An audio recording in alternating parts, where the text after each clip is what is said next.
எகிப்து தேசத்தின் பார்வோன் மன்னன் எபிரிய குழந்தைகளை கொல்லுமாறு கட்டளையிட்டார்.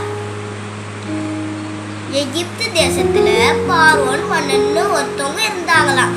எபிரிய ஆண் குழந்தைகளை கொல்லுமாறு கட்டளையிட்டாங்களாம். அப்பதான் பேபி மோசஸ் பிறந்தாங்களாம். அப்ப 3 மாசம் அவங்க அம்மா பேபி மோசஸ ஒளிச்சு பத்திரமா வச்சிருந்தாங்களாம். அதுக்கப்புறம் பேபி மோசஸ ஒளிச்சு வைக்க முடியலையா அவங்க அம்மாவால. அதனால நாணல் பெட்டி செஞ்சாங்களாம். நாணல் பெட்டி செஞ்சு அதுல பேபி மோசஸ வச்சாங்களாம்.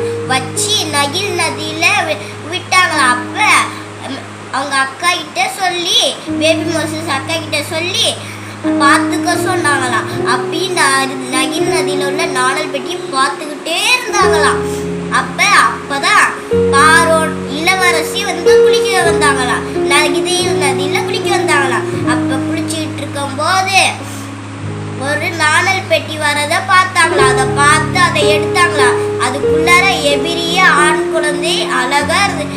இது எபிரியோட ஆண் குழந்தையாச்சேன்னு கேட்டாங்களாம். அப்புறமே அதை baby Moses தண்ணியிலேருந்து எடுக்கப்பட்டதுனால baby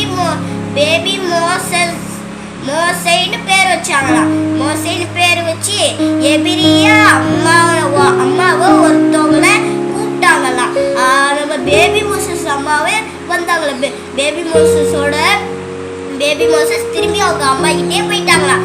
baby Moses கொஞ்சம் வளர்ந்தோடனே இளவரசிட்ட கொடுத்தாங்களாம். அரண்மனையில வளர்ந்தாங்களாம். பேபி மோசஸ் அரண்மனையில பெரிய ஆளா வளர்ந்தாங்க.